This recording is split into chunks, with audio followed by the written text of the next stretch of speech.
students, for today's session on organs and organ systems.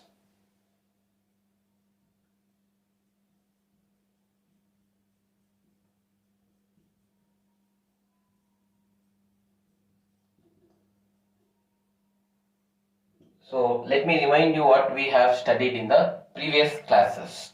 First of all, see, we studied about the epithelial tissues, okay, and then followed by we also went ahead with the connective tissues, the muscular tissues and the nervous tissues.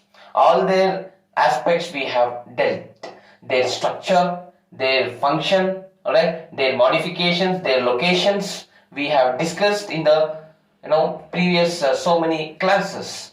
Now here it becomes essential for us to understand that whatever the essential tissues which were stated before, they organize those tissues organize to form the organs, and later the organs organize to form the organ systems in case of multicellular organisms. Furthermore, dear students, let me tell you, such an organism is very essential for more efficient and better coordinated activities. See, when tissues organize, dear students, we all know that they form the organ. And when organs organize, they form the organ system. This is very important. And this organ system will have better coordinated activities of millions of cells. Or rather we can say, crores of cells, they coordinate to constitute an organism. When we talk about the introduction to morphology and anatomy of organisms, which we are going to discuss here in case of organs and organ systems, let me tell you what do we mean by the morphology, and next what do we mean by the anatomy. Alright, so here see, at the evolutionary level, there are so many changes which occur. The complex organisms, say, let us say for example, there existed dinosaurs. Today we say, the crocodiles are having some relation to the dinosaurs. They existed very, very long back, millions of years ago. But still, there is some evolutionary relation between them according to the biological means. Fine. So, there are so many changes which have occurred, even these organisms, to form the organ system. That's nature. Dear students, let me tell you that morphology means here we are particularly referring to the zoological terms. That means to say the external appearance of an organism.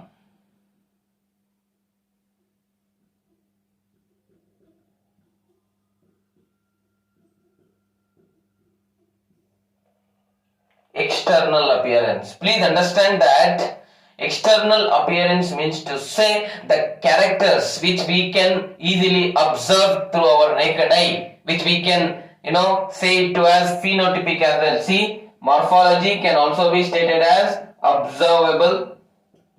Alright, the characters which can be seen. Alright, or we also use the term phenotypic.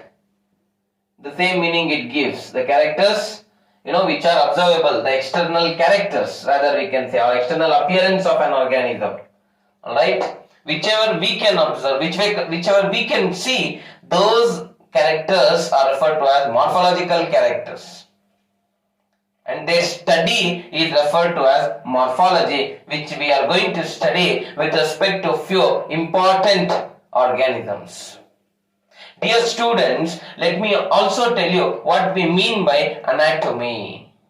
Here, the internal study of the organs and the organ systems which we are seeing with respect to few organisms here. For anatomy to be studied, we need to dissect an organism, we need to cut their body so that we can dissect each and every part clearly and we can study them as well.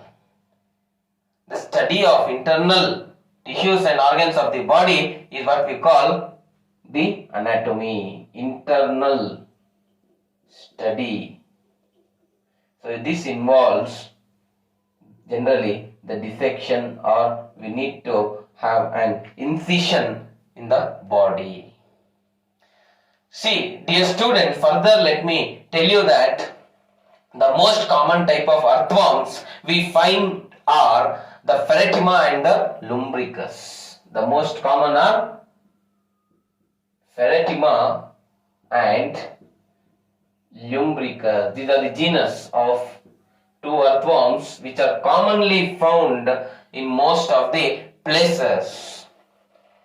Now, it becomes also essential for us to understand their taxonomy. In what order they are classified, from the kingdom till the species, from the higher order to the lowest order of classification hierarchy. We need to understand, dear students.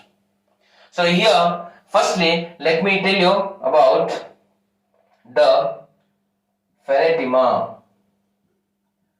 It belongs to the kingdom Animalia.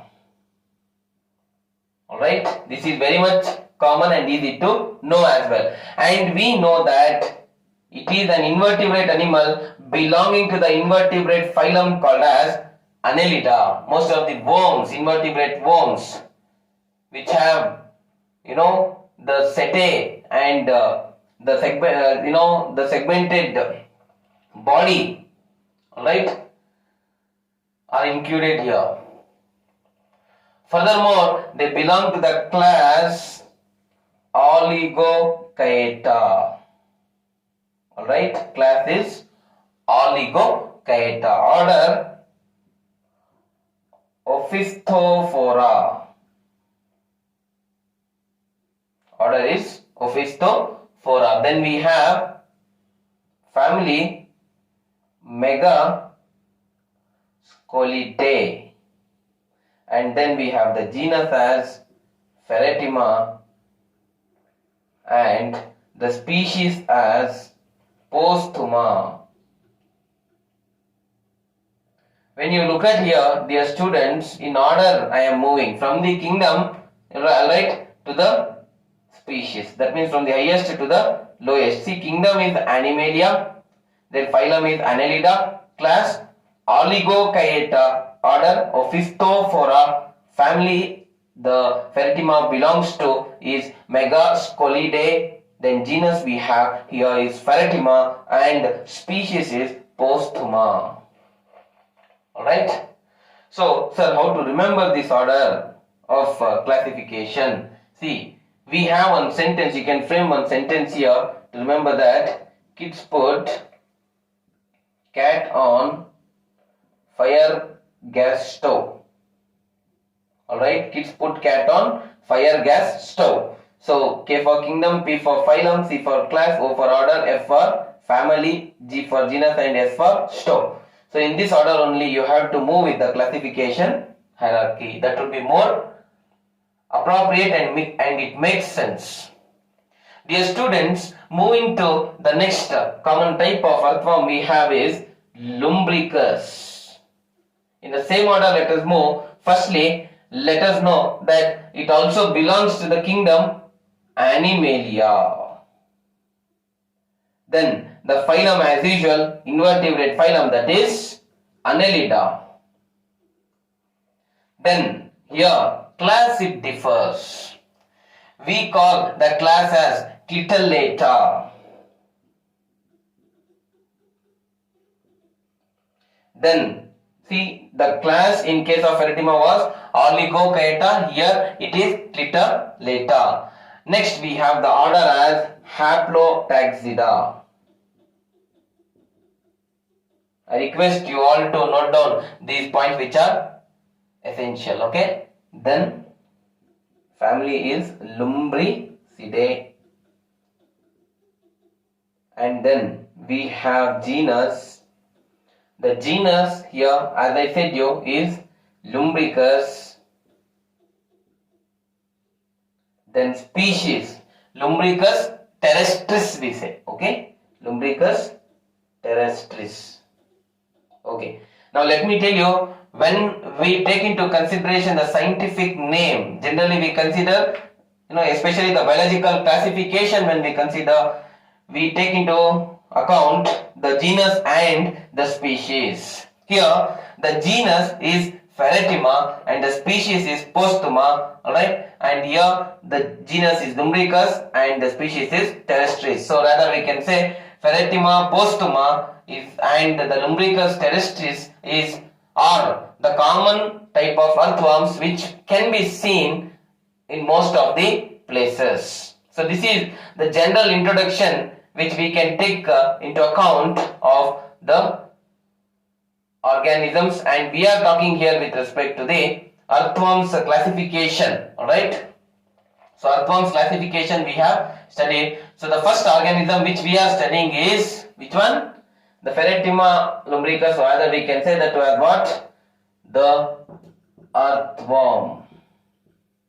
First organisms where we are going to consider the morphology, the anatomy and the physiology. Alright, that is, the physiology includes your digestion, respiration, excretion, reproduction, all these we are going to study. Okay, so I have started with earthworm, and that's what we call the organ and organ systems. We are going to study firstly about the earthworm, and the introduction I hope you remember, right, wherein I told you that the organs organized to form the organ systems. Okay, and the organ systems are having the coordinated activity which is essential to bring about so many different functions of the body. Alright, so wherein here two terms are necessary to understand. One is morphology, that is the study of the observable characters or the study of the morphological characters, that is the characters which can be seen, external characters.